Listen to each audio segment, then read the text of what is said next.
welcome back to On the Couch, another episode today that we want to bring you. And before we jump into it, let me give the sort of the disclaimers that I typically do. One is that I am what is known as a clinical pastoral counselor on staff at Life in Abundance, in addition to being the executive director. And as a clinical pastoral counselor, the disclaimer here is that I am not licensed by the state of South Carolina. My credentials are held by the National Christian Counseling Association. And so, moving beyond that, the other thing we want to remind you of is why we're bringing you this podcast. There's basically three areas that we want to talk about in our episodes. One is relevant counseling topics. For those of you that are considering going to counseling, but you maybe never have been, for those of you that have been to counseling, but you're finding that there are other things you might actually want to face or talk about in counseling. So there'll be relevant topics. And I will not always be interviewing counselors that are on my team at Life in Abundance. We're interviewing counselors within the community that I trust, that some of which I've worked with. Some have been on my own team here at Life in Abundance previously, as is the case for today. We also want to talk to functional medical and nutrition providers to provide topics and information that are relative to today's world and everything that we're learning about our bodies and our health. We also want to highlight other ministries that may have resources that you might find to be helpful. I know that there are many ministries in the Greenville area.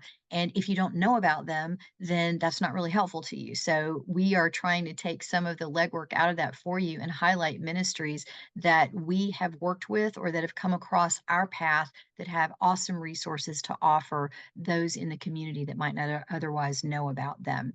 And as I say, Life in Abundance is a nonprofit, counseling nonprofit located here in the upstate of Greenville. And we offer biblical counseling to men, women, and children. We believe that by strengthening individuals, we strengthen the families, and by strengthening families, we strengthen the community. And that is our purpose. And so, without further ado, I want to introduce our guest. He has been with us before. His name is Bob Gamble. Bob is a licensed professional counselor. He's a pastoral counselor in nature as well. And he's also a certified EMDR therapist. The last time we spoke, the episode that we worked on together was about EMDR and trauma. And we just barely were able to scratch the surface for what we wanted to talk about during that episode. One of the things I so much admire and respect about Bob is his work with crisis and trauma, and working with individuals who have and are experiencing that. And so today, what we wanted to do is sort of go back to the discussion regarding trauma that we had previously and sort of pick up there, but to dive more into the understanding of how our autonomic nervous system works, especially when we're experiencing trauma. And so, Bob, welcome back. It's great to have you back again. I know we've talked about the idea that you will be a rather frequent guest, and I love that. And so we are just going to kind of go with today, hold our topic loosely, and put it in terms that people can understand who haven't actually studied the brain, but to understand a little bit more about what's going on, what happens when we experience trauma. Last time you talked about big T trauma and little t trauma, and let's just kind of pick up from there and what happens with our brain. What goes on? Let's say that I witness, well, for example, my husband witnessed a car wreck and almost ended up being part of one the week of the after Hurricane Helene. And it was super traumatic for him, even though he was not involved in it. But it was by a frog's hair that he missed actually rear-ending somebody after two cars clipped and one spun, and basically did a 180 in front of him. So it was a narrow miss, but it messed with him. So talk to us about what goes on when you witness something like that. Well, traumatic memories are different from normal memories, and that's one of the main things to keep in mind. So trauma memories will get stuck in the part of the brain that's associated with the fight, flight, stress response. Um, so inside, well, first let's go over a little bit about how the brain works. Okay. There's basically three levels of the brain, and this is called the triune brain theory. So the base of the brain stem, is the reptilian brain. and this controls involuntary functions like respiration, heart rate, and all things, those types of things. The middle part of the brain is called the limbic system, and this is the emotional realm of the brain. So the limbic system deals with things like fear and emotions and all those types of things. And inside the limbic system, there are several structures. One's called the amygdala, and the amygdala is the alarm center of the brain. And we'll come back to that in a second. And then the Okay. top part of the brain is the human brain, and this is the cortex. This is the evolved brain that has to do with executive function, personality, consciousness, all that type of thing. Um, so the amygdala, think of the amygdala as a smoke detector. What it's doing is constantly scanning all the information that's coming in through our five senses. And anytime it detects anything that's a potential threat or danger, it'll take immediate action to protect ourselves. And usually this involves releasing adrenaline into the system, cortisol, to give us that energy to fight for our lives or run for our lives, the fight flight response. And this happens really, really fast. The way I say it, it happens as fast as an airbag deploys. Yeah. So you're talking about Jeff when seeing near miss of this accident, that adrenaline shot happens instantaneously, to increase our reflexes, our strength, and everything, so we can act in that moment. So here's how these memories get stuck, and it's a concept called the amygdala hijack. So the amygdala, as it's detecting and scanning all the information coming in through our five senses, that we are not consciously aware of. It would be just too much information. So, sometimes we will pay attention to our senses through practices like mindfulness that will help it ground us and keep us in the moment. So it helps reduce anxiety and fear and things like that. So when the amygdala detects something that is a potential threat or danger, it will take immediate action to protect ourselves. Like, have you ever had something fly at your face and without even thinking, you're blocking it? Right. That's the amygdala. That's how fast it operates. And it does Wow. so without conscious thought because the thinking brain would be too slow. Oh, there's something coming at my head. I should, And right. right. But what happens is this: all the sensory information that's coming in to our brain is going through the amygdala and going into the normal memory circuits. So all those memories and experiences are just processed by the brain normally. But when something is a threat or dangerous, and the amygdala takes that action, what it does, it blocks those signals from going into the normal memory parts of the brain because that's too slow. So it blocks those, and now that that memory gets locked into those structures of the brain, like the amygdala and the hippocampus, and they now are stored there. And the problem is they're stored with all the emotional experience and fear and emotion that you experienced during that event, and they're not time stamped. So the brain does not know that this happened days ago, weeks ago, 20 years ago. Anything that activates that memory activates it all, and you can be reliving it in your mind just like it did when it happened. Which And is why the emotion is so fresh when you're working with clients. Even working when we did EMDR together, and the memory for me that we worked on was the unexpected death of my father. That had been 25 years in the past. But as we worked on that, it was as if, I mean, it was the same emotion that came up the moment that it happened. that's right, Yeah. exactly. And so if you think of the amygdala as a smoke detector, the amygdala doesn't know what's real or not. So imagine a smoke detector. It can't tell the difference between steam from the shower or the dryer or the house burning down. It Right. just goes off. And when the system gets dysregulated, where it's just overactive, it's like if you took that smoke detector and mounted it above the toaster in the kitchen, it's going to be going off an awful lot. Yeah, it's amazing how that works. I used to teach a course back in the day called emotional intelligence. And one of the exercises that we would do is a visualization exercise. And this is just to illustrate how powerful your brain can be, that to your point, it doesn't have to be real, it can be perceived. I would describe to my students a very clean, pristine kitchen, fixtures in white, with a big lemon, big fat lemon lying on the counter. And I would walk them through that they were going to take the knife, they were walking to the counter, they were going to slice open the lemon. And as they sliced it open, they would see the lemon, actually, some of the juice running onto the counter and speeding it up. They would take the lemon and touch it to their tongue. Well, by the time the exercise was done, they were salivating and there was no lemon anywhere around. I mean, your brain is just that powerful in perception versus reality. It doesn't have to be real, it can be perceived. So, yeah, That's right. yeah. Absolutely. And that's the problem with these trauma memories.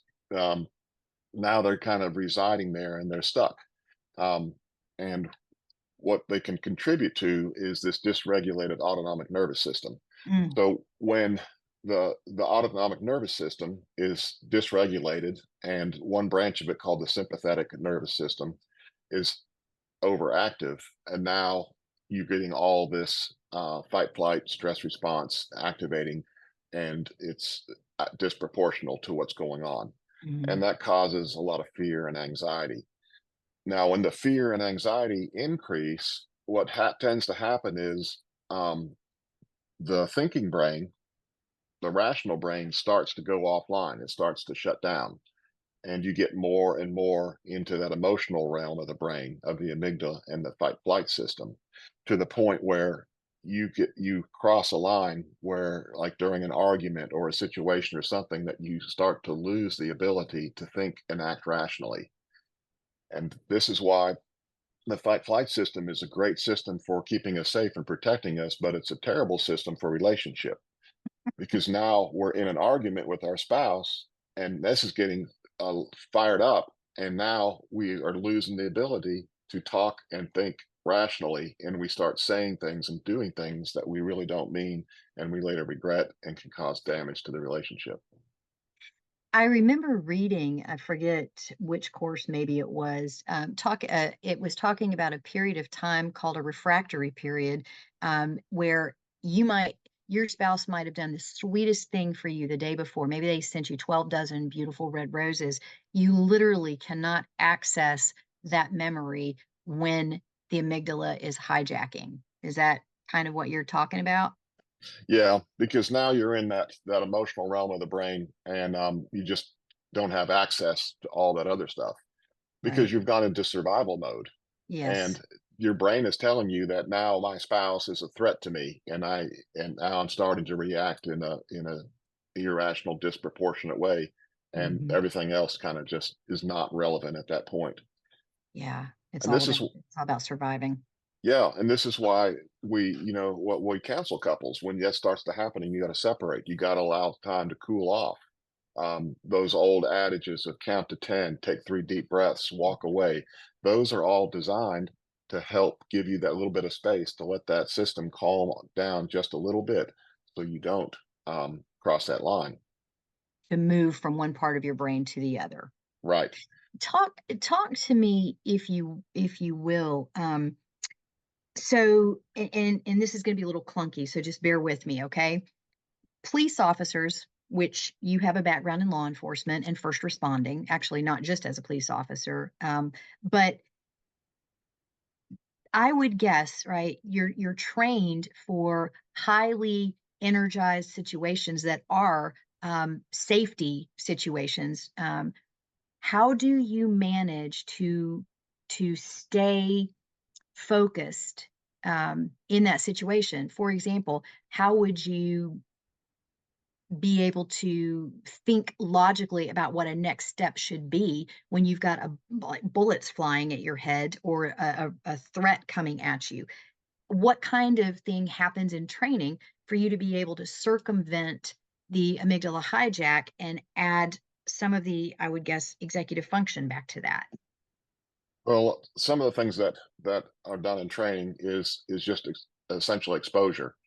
you train and you train and you try to replicate situations. So it's training the brain to respond in those types of situations.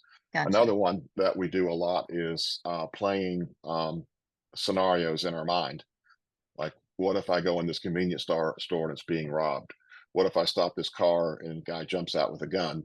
So what we're doing is developing those scenarios in our mind so that if and when something like that does happen, we've thought about it before and the mind has some idea of how to respond. Wow. Another very effective way of managing this is through diaphragmatic breathing, and we use types of combat breathing. I'll give you an example. My last car chase I was in before I retired, I won't go into whole detail, but it happened very suddenly, and I could tell that my arousal level was getting really high.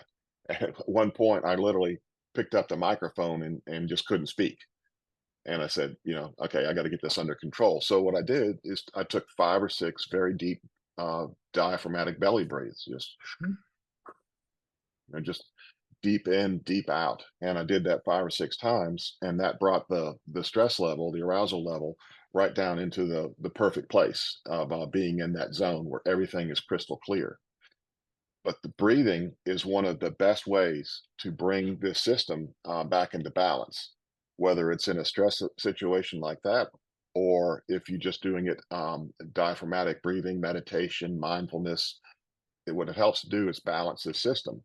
So the autonomic nervous system is comprised of 2 branches, the sympathetic and the parasympathetic branch of the nervous system. These 2 things are in a dynamic state of balance.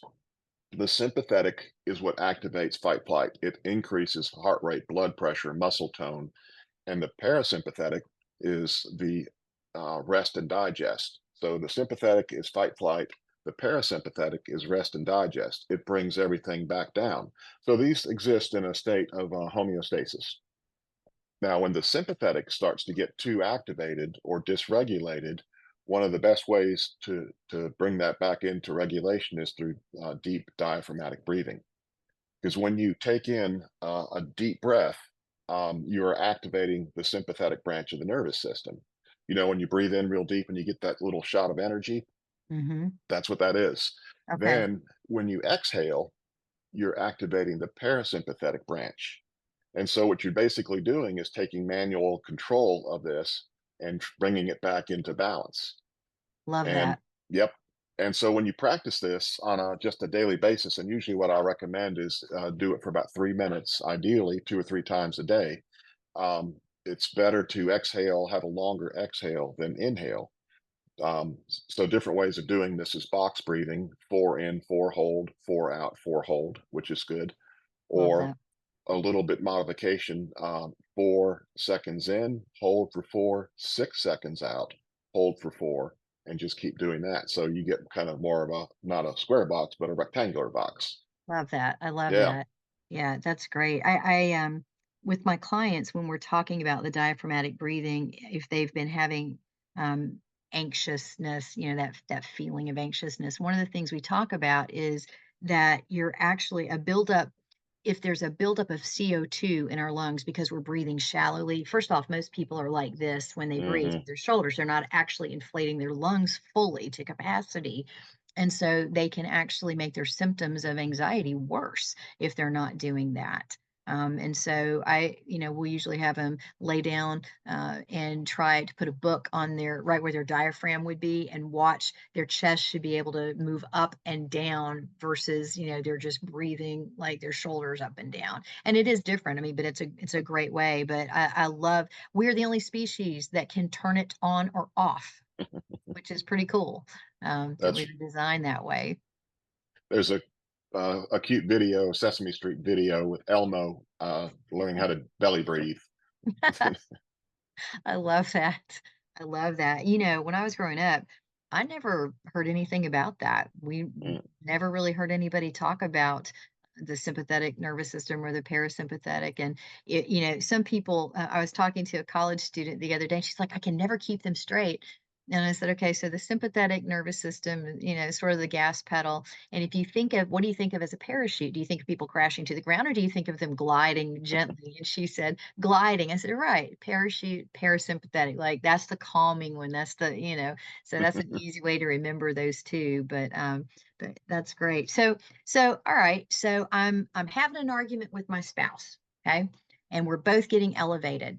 I heard you say you referred back to, some of the things that have been said, walk away, count to 10, that kind of stuff. What do you actually say to your clients to do? What do you tell them to do if they're starting to get to a heightened place in discussion?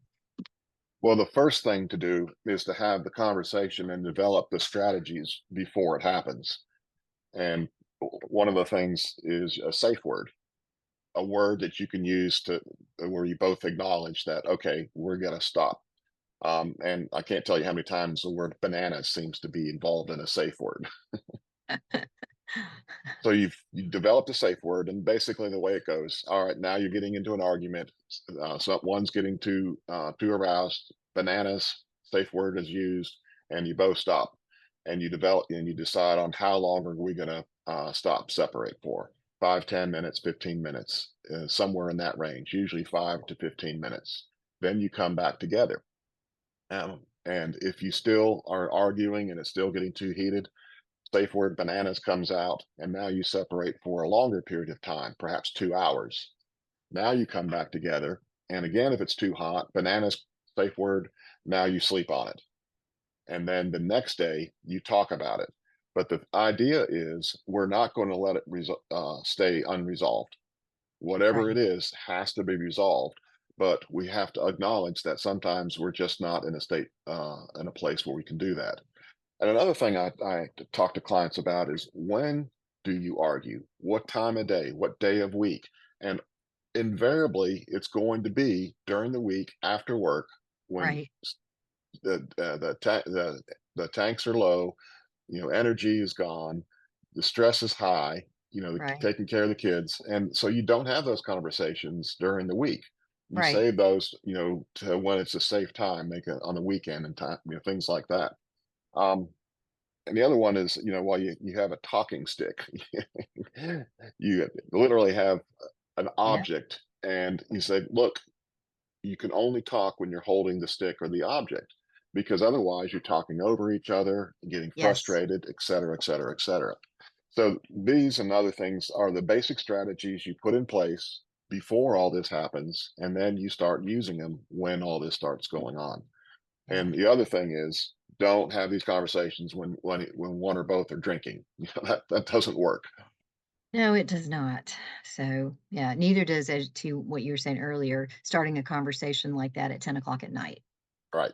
Yeah. So, that's fantastic information. All right. So, what about this scenario? You're driving and you're super frustrated by traffic, by people doing dangerous, ridiculous things. I'm still gonna have that response most likely. What do I do? It's not like I can get out and have a talk with the other driver. People get hurt in those scenarios. So how do I calm that piece, that response? How do I do that in that scenario? Well, I know you're talking hypothetically because we don't have that problem here in South Of course not. Carolina. Of course not. So one of the things I try to teach people is that anger is a secondary emotion. So we can't deal with just raw anger, but it's the emotions underneath the anger that we have to identify and deal with. And you've got well, actually, I've got one right here. Let me just pull it on out. Um, This is gonna be an emotion wheel. I feel it. oh no, I don't. Okay, I'm all out. No, it's actually an iceberg. Ah, So okay. the iceberg metaphor works great because the anger is above the water, and What then we can see. yep, and underneath is the emotions of frustration, sadness, disrespect, et cetera, et cetera. So imagine this: you're you're in your car, and the road is just gridlocked. It's not moving, and you're angry. You're pounding on the steering wheel because you're late. You've got to get somewhere. Um, Now you're angry, but what is causing that anger? And so you have to identify that emotion. Usually it's frustration. Mhm. Now imagine you're driving down the road and somebody just cuts you off, just blatantly cuts you off. And now you get the emotion and you probably wave at them. Um, well, what's the underlying emotion causing the anger? It's usually disrespect. Mhm. How dare you? How dare you jeopardize my safety? The reason this is important to understand is because you deal with these situations differently. When you're stuck in traffic and you're experiencing anger that's coming from frustration, the way you deal with that is through acceptance. Like, okay, I'm in a situation I have no control of. I'm Mhm. just going to have to accept this and I'm not going to let it bother me because all I'm doing is making myself angry for no reason.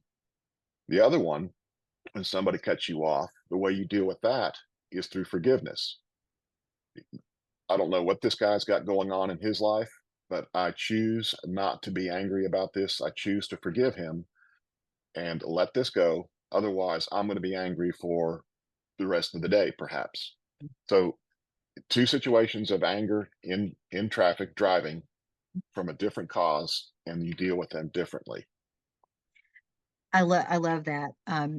I've also talked to clients where the forgiveness piece is concerned and asked a very similar question, which is if you knew that the situation with the person who was driving crazy or cut you off, if you knew that they had a very, very sick child or a very, very sick animal that they were rushing to the hospital, would that change how you see the situation? Every single time I've ever asked that question, the answer is yeah, I could understand that because I would do the same thing. Like, I would do whatever I had to do to get my people help. Well, the truth is we don't know because 'cause Right. we're not in that car, but that at least gives us something that we can focus on that brings us down. I love that. That's great. So people, I think when we're talking about these emotions, they feel scary to a lot of people. Um, and I think part of it is because some people feel out of control when they feel those. And so, what I like about what you're saying about these things is that it feels like there's a little bit of control that we actually have with something that maybe we didn't realize. Well, because in your office, you've had people go, yeah, but I can't control that I'm mad. I can't control, like, she made me mad or he made me mad. What you told yourself about the event is what's actually making you mad or upset or frustrated and diving into the meaning. Like, if it's disrespect, I was disrespected. That's the thought that I'm saying. So I like that. That feels like you have a little bit more control over the situation, even though you might not. What's interesting too is we just went through Hurricane Helene, and that was an interesting sociological experiment, you Mhm. know, in just watching.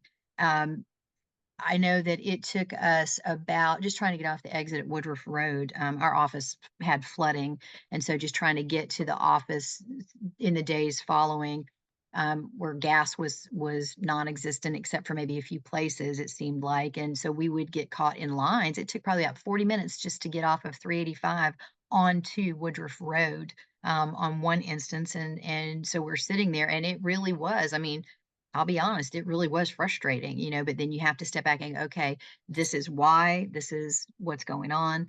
But we went to a QT. I won't reveal the location, but there were people screaming at each other. I mean, you really begin to see tempers flare and people acting in a way that they normally wouldn't. Talk to us a little bit about that in crisis. I know that as we mentioned in the last on the couch session that we did, you have done some work for the BGEA or the Billy Graham Evangelistic Association, and been boots on the ground when there have been crises. What do you expect to see with emotion and the sympathetic nervous system and all of that when there is an event like that? In the aftermath, what do you expect to see? Uh, a wide range of things. Usually, there's just a lot of shock and numbness at first, and just heavy grief and things of that nature. Um, what you're describing, like at the QT. So, the way to think about how human beings respond to stress, it's an inverted U. So as stress goes up, see, people think stress is bad, but stress is really neutral. What's bad is having more stress than we can manage. So imagine this upside down U, and as stress goes up and the stress levels going up, our ability to respond and think and act, it actually increases to a point at the very top of that upside down U. That's that place where we're in the zone, where we have just the right amount of stress that we can manage that's got us focused, and everything is at our optimum ability to respond. Mm. Then we start slotting down the right side of that U. And now this is where we've got more stress than we can manage. And as we come down that side, we're going to get, if we keep going, we can get to a state of total dysfunction. So the thing to keep in mind is that we all have a red line.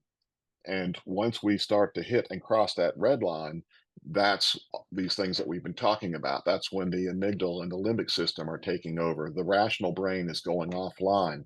The people screaming at each other at a gas station, they are not in their rational mind anymore. This is why we have techniques of de-escalation, because you cannot reason with somebody that's in that state of mind. Right. They are literally, out of their mind because they're not in their thinking mind, they're in their emotional survival brain. And there's no way. You have to calm them down. You have to get them back to a point where the thinking brain is coming back online. Otherwise, you're just escalating.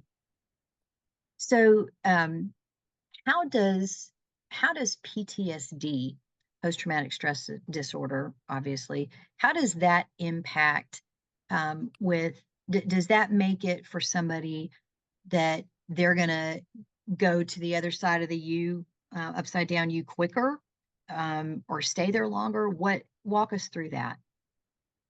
With PTSD, one of the issues with PTSD is they stay on the right side of that U. They have a very hard time relaxing, calming down, because if they feel like if they are relaxing, then they're letting their guard down and they feel vulnerable. And Mhm. this is that irrational part of the brain operating, that even in their home with their family, they can't fully relax because they just feel this overwhelming sense of being vulnerable. So that's one dynamic of what's going on there. Some people are slow to anger, some are fast to anger. Some people can go from one side to the other just like that. They're Mhm. the ones that generally get in trouble. I think the jails are full of people who are truly regretful for what they did, but they didn't have control because that happened so fast. That's just the way they react. And a lot of that can come from a traumatized experience where the autonomic nervous system's hyperactive and dysregulated and things like that. But yeah, PTSD can impact that a lot. Flashbacks and intrusive images are hallmarks of PTSD. So that is exactly what we've been describing, where those trauma memories are stuck in that part of the brain and they can activate. And to the extent that you are back there experiencing that trauma all over again. Mm. Um, I know that I've heard other therapists talk about children not being taught how to self-regulate. Talk to me a little bit about that. Or can that possibly also be why some people tend to go from one side to the other quickly? Yeah, a lot of unfortunately, um, we haven't been very effective in teaching children emotional regulation, and we need to. So many people, as you mentioned earlier, are distrustful of their emotions, especially the heavy emotions. Mm. Some people are only comfortable with anger and they don't want to experience all those other negative and heavy emotions, but anger is a familiar and a safe place for them. Mhm. Um, I've got two granddaughters, 3 and 5, and to watch my daughter-in-law with them is great because she teaches them emotional regulation, and it's so wonderful to see. That's And great. and children's books are more and more teaching this. So I think we're making progress and we're learning, um, because so many people feel that they they they're at they're being controlled by their emotions. That's why they don't trust them. Well, the thing is, like you were talking earlier, we can't help getting angry, but it's what we choose to do with that anger is where our responsibility comes in. And the way I like to think about this is that between stimulus and response, there is space. And that's the space that we need to take ownership of, because between stimulus um, and come on board there, in reaction, there is no space. If I get mad and I react, then there's no space. There's nothing I can do about that. But if I choose to respond rather than react, I can take that anger and I can be comfortable even though I'm angry and choose to make an appropriate response. I take control of that space. I've heard it said that anger will last about a minute and a half, about 90 seconds. And if you're still angry after a minute and a half, it's because you choose to be angry. Mm, So that wow. flash of anger, Wow. whether it's a few seconds or a couple of minutes, is a confined, finite experience. Wow.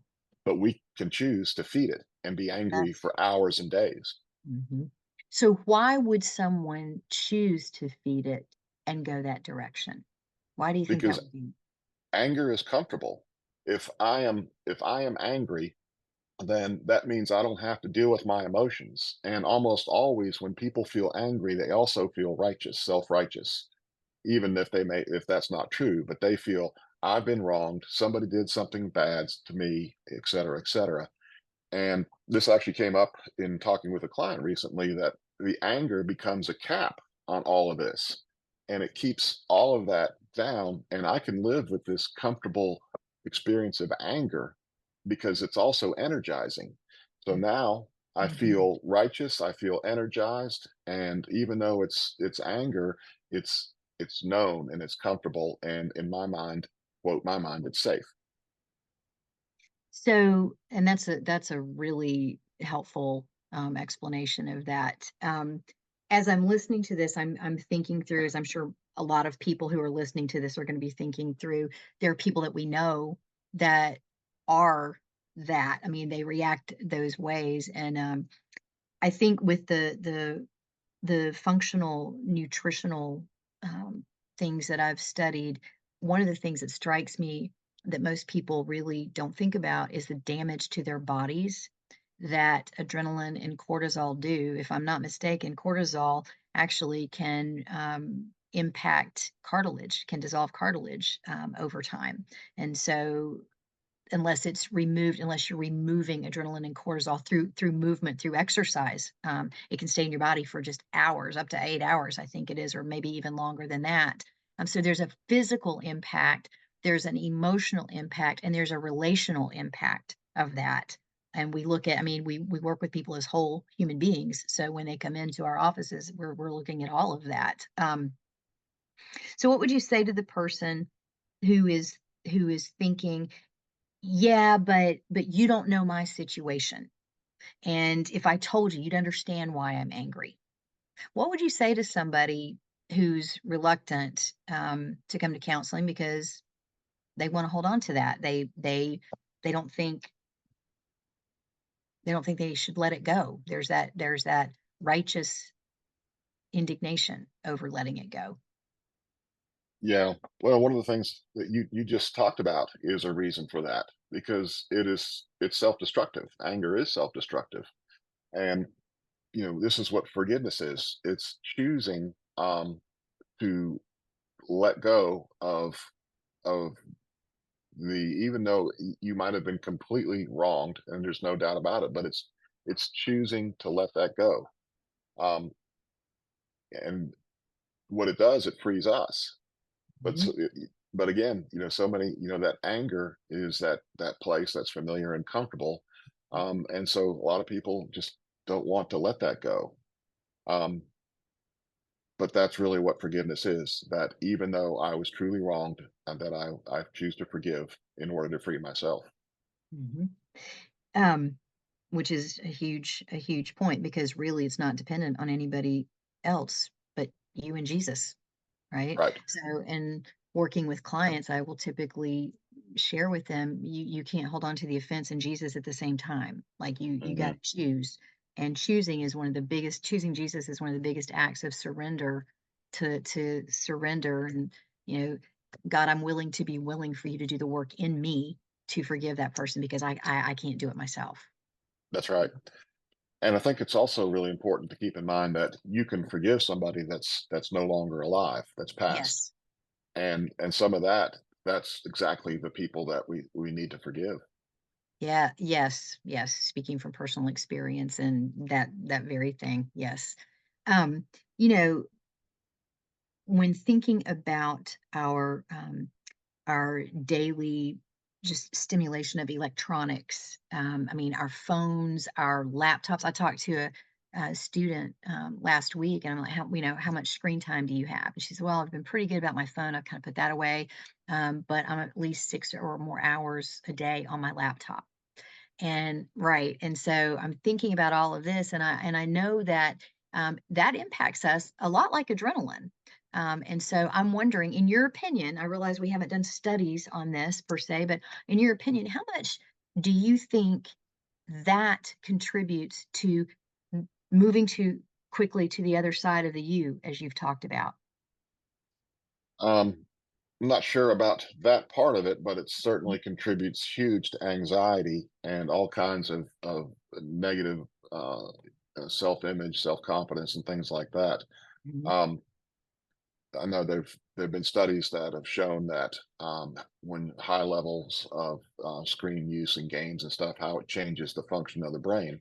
Mhm. But those studies also show it takes about 3 days to detox from that. Wow. Yeah. And so this really speaks to, times like summer camps and things like that to get off of all of this stuff. Yes. But as you guys know that, social media and everything presents a false reality. Yes. And anytime we're comparing ourselves to other people, we're going to be miserable.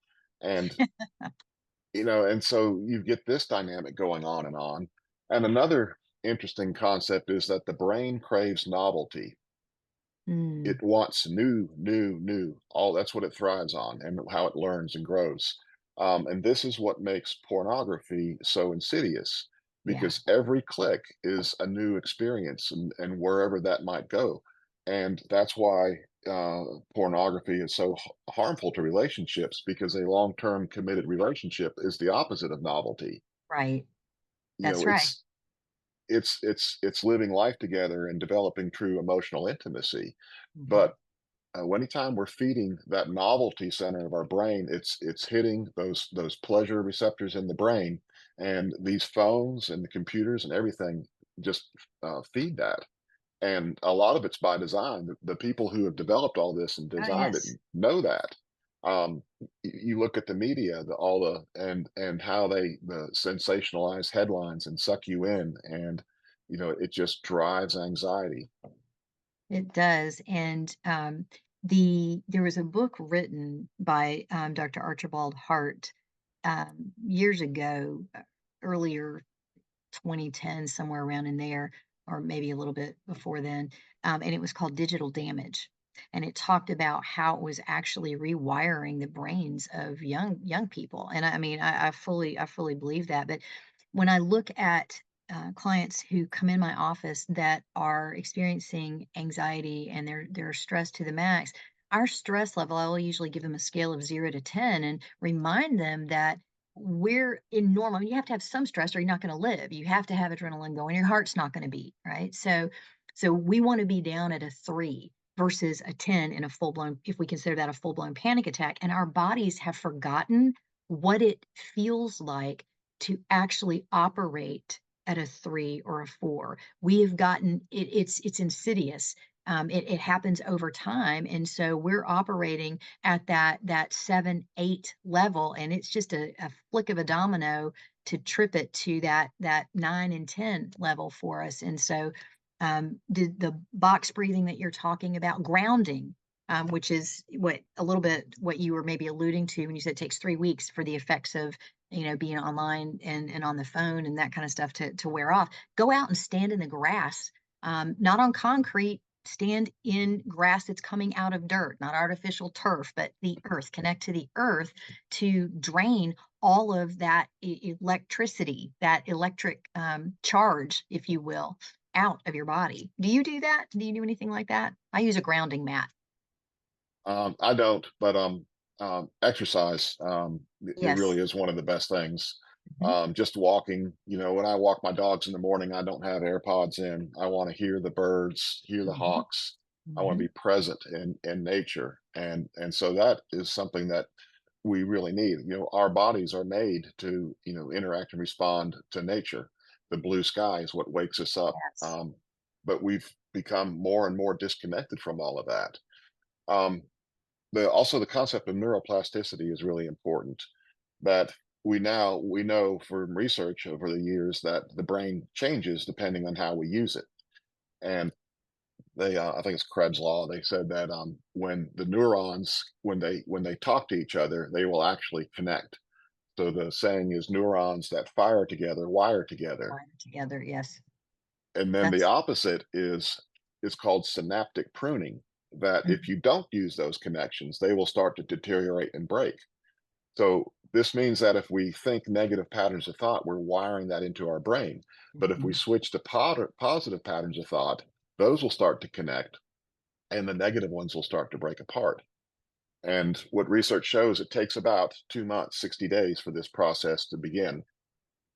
We had this belief that it takes 2 weeks to make a habit.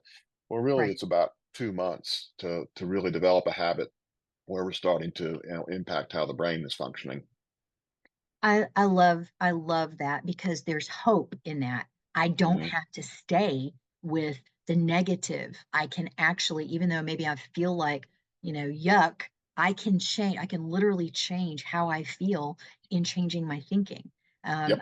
I love that. And I think gratitude, a heart of gratitude is one of the biggest tools that we can use to change that thinking. Just even driving out of your driveway, backing out of your garage, driving out of your driveway, going to work instead of that traffic, focusing, like start praying to the Lord and thanking him, listing everything you're grateful for.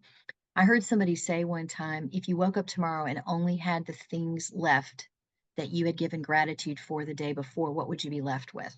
And it Mhm. has stuck with me. I was like, oh, that's a right between the eyes kind of punch. And so I started thinking about that. What would I have left if that was it? And that gratitude, it makes a difference in how you feel, makes a Yep. difference in how you sleep, makes a difference in how you interact.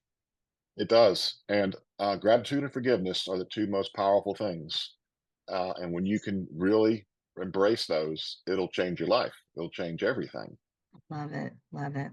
Bob, this has been great. Thank you so much for being willing to come back and talk to us about this even more. And can we convince you to keep coming back here and there? Sure.